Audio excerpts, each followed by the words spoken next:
Hey everyone, it's Hennessy here with FilmConvert, and this morning I had the absolute pleasure of talking to the director and cinematographer, Kenneth Sousie. After working in journalism, Kenneth got into filmmaking over the pandemic and taught himself all the skills that he would need to make incredible short films. His latest short film is Neuramask, a cyberpunk and psychological thriller that talks about the dark side of addiction and artificial escapism. You can watch our interview right now. Hi Kenneth, how are you? I'm doing great, Hennessy. How are you?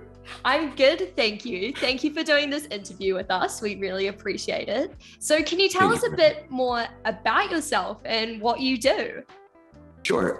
So I am a creative documentary and narrative filmmaker. I'm based in New York City, and I am a DIY filmmaker. I've been making films for the past year. I come from a documentary background, and that's pretty much what I do. I am an MFA student at the New School, and in terms of film, I'm freelance. How did you get into filmmaking? So I was doing a bit of documentary filmmaking, and I learned basically how to edit and do all my own media, doing audio editing, learning how to be a DP, learning how to just put a narrative together. And then the pandemic hit, and I thought to myself, I have all this time. What can I do with it?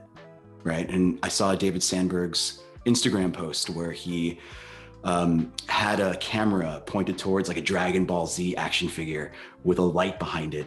And the caption was something along the lines of like, this is how you do cinematic lighting. And it just clicked to me. It's like, oh, this is something that I could probably do.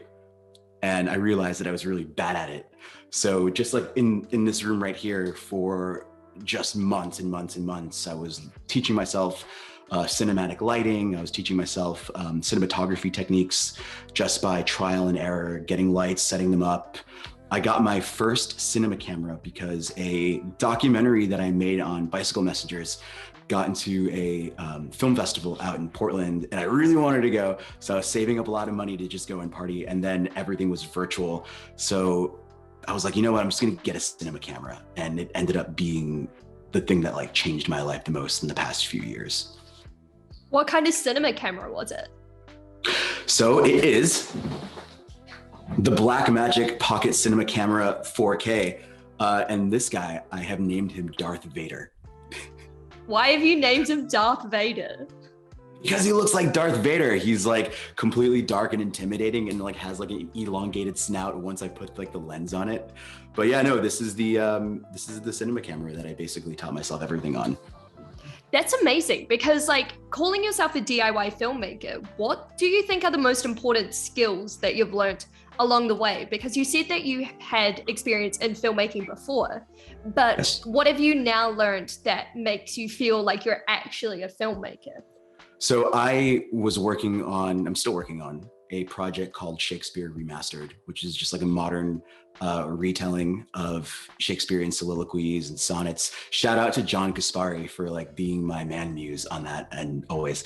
But I realized that mixing everything from cinema lighting to framing to editing together a coherent narrative, adding music, and just creating something out of basically nothing. I was like, wow, where I am with this, there's literally no end to the stuff that I could probably do on my own. I would love to work with other filmmakers, right? But during the pandemic, there really wasn't a lot of people that you could get together with, right? And yeah, you can totally get a job in the film industry in New York City, but this is something that I feel like it's almost, and this is gonna sound really corny, but it seems like a spiritual journey, right? Of just going in and figuring out color grading, right? And sound design, and just all the different types of focal length, right? Becoming acquainted with all of it. It's intoxicating. And it's something that, thankfully now, anyone can really do, right? I'm very much a student of YouTube. And even though that I am in an MFA program right now, like all the stuff that I've learned, I've pretty much learned on the internet or through trial and error. Because I was going to ask, like, where did you learn all of these skills? But honestly, it's amazing how much the internet has really been able to allow easy access for all of this kind of stuff, and that everyone can now kind of give everything a go, because so much learning and knowledge is available out there as well. And so it's really cool to hear that you were able to kind of learn all of these skills yourself and now be able to see how far you've been able to come with it. Like, that's so amazing. Congratulations. Thanks. I mean, like, we are the internet generation, right? Like, I learned how to tie my tie the first day of high school because of Google, right? Like, I feel like there's so many of us who just go on the internet and try to figure out things on their own, right? So why not try to figure out filmmaking? What kind of films do you usually make? So I really love doing experimental. I love experimental film. I love visual poetry. I love doing fashion films. I just finished doing the Death to Tennis color series. Shout out to Abby.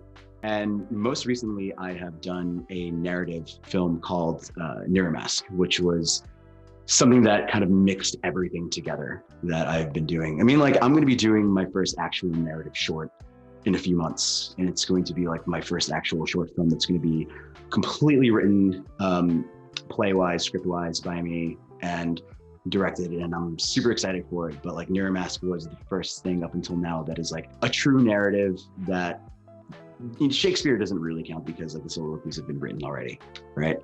But yeah, Neuromask. That's so exciting. Congratulations on getting that one out and also working on your next big project. Like, that's so cool to see.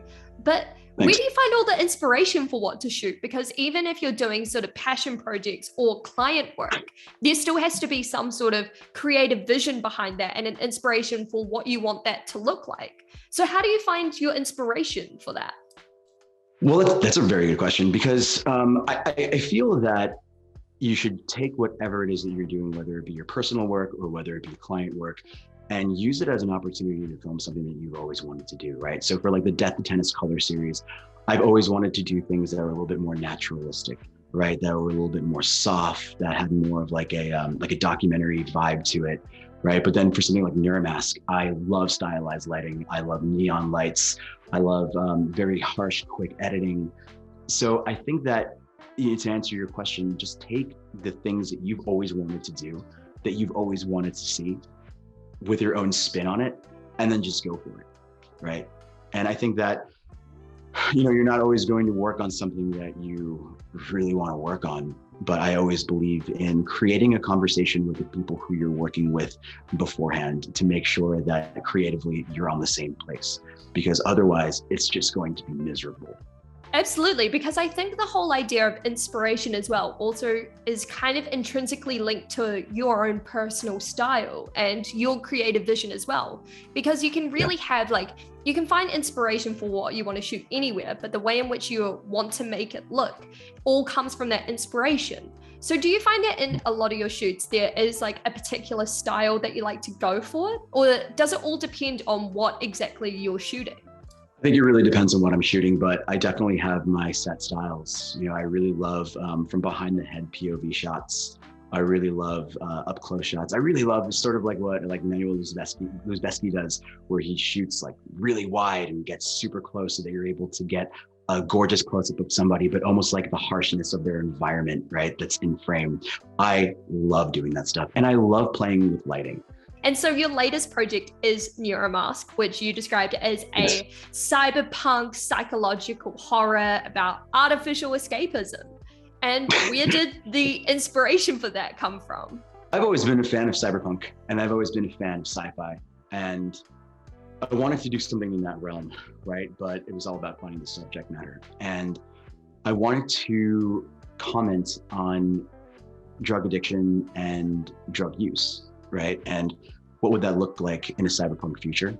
Because the one thing that I do love about cyberpunk is just all the problems that we have now, except like 10,000 times worse, right? So I wanted to convey what it's like to actually have a drug addiction, something that like I have definitely struggled with my entire life, but do it more like in a sci-fi voice, right? So I think that that's where the themes come from in Neuramask.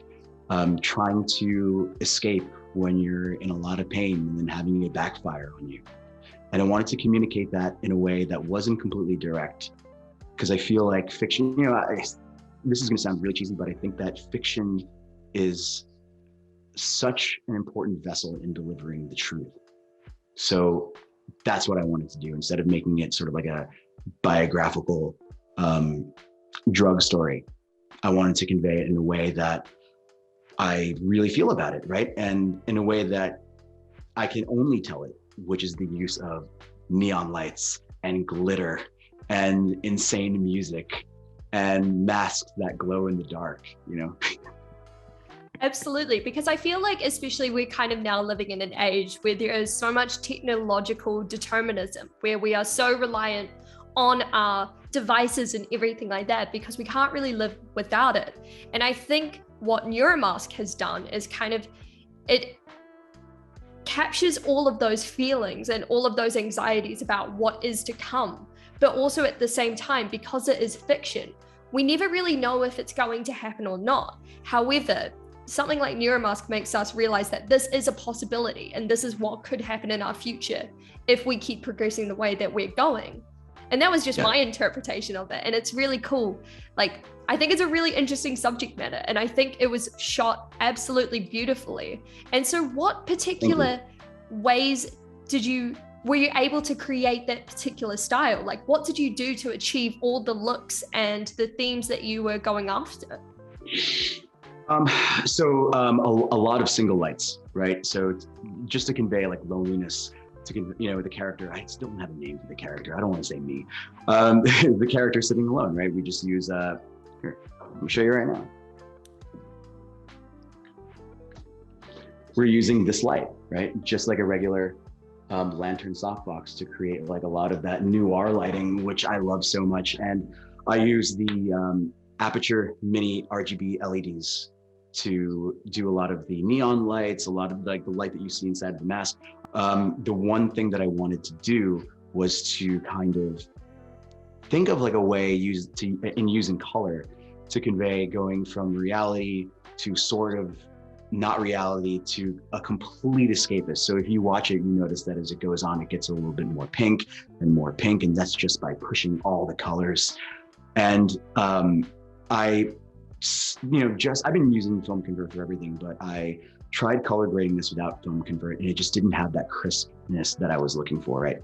And to go back to that, the Death to Tennis color videos, those all look the way that they look, which was exactly the way that was in my mind because of FilmConvert, right? FilmConvert is the only program that I've ever used where something comes out the way that I see it. Yeah, because I was actually just about to ask about how you found the color grading helped with your story.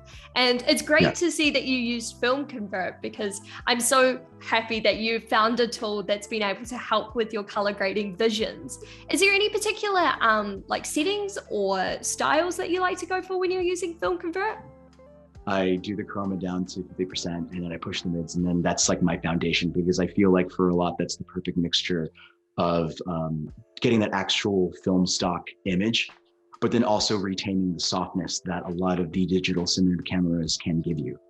And that's another reason why I really love FilmConvert, because Blackmagic RAW is just, it's chef's kiss. I love using Blackmagic and Blackmagic RAW.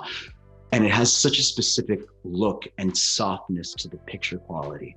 And with FilmConvert, it goes in and it manipulates the color and the look, but it doesn't overpower the signature softness that Blackmagic RAW gives you, right? And the freedom of like exploring the color space. So that's why it's perfect for my workflow. Oh, that's so good to hear. Like, thank you so much for saying all of that. And it's really nice to be able to, it's really nice just being able to hear that our software is making an impact, and that's really amazing. And I'm so happy that you've been able to really explore color grading like that. And so why do you think that color grading is just kind of a vital step in post-production regardless? Personally, and this is the way that I'm going to communicate it, I think that color grading is the last step in the filmmaker's ability to convey to the person who's watching how they feel, right? I resent colorists who view color grading as this by the numbers thing that you just do to slap on a look and then you give it to the client. No, this is a visual medium, right? And people watch things to feel something. This is the last line where you get to show somebody like the way that you feel on the inside. Do you have any advice for anyone who may be like you and want to give filmmaking a proper go, but they don't really know where to start? Get whatever camera is available to you and shoot. It's don't feel self-conscious about it. If you really want to do it, pick it up and just start practicing. The camera does not matter, you matter, and the lighting matters. So get whatever camera that you can get your hands on, go to the Home Depot, get some construction lights for super cheap, set them up, and then just make a short film. There are tons of editing softwares that are available to you for free. DaVinci is one of them. YouTube, practice, a can-do attitude, and just go for it, right? And the message that I have to people who have made films and they're afraid to let them out into the world because of ridicule, or they just don't think that they're good enough, do it. Just do it. Have confidence in yourself. Have confidence in yourself and believe in your work, because it can only get better. But if you never release anything, then nobody's gonna know, and neither will you. That's really inspiring, and I think that's definitely going to help a lot of people. So thank you so much for talking to us. And where can people find you on social media or online? Sure. So my Instagram is aloha.bodega, and my website is www.kennethsousie.com. Follow me, DM me with any questions that you might have on filmmaking or just like anything, right? Like, I'm willing to talk to you, and I love talking to people who are just getting into this for the first time.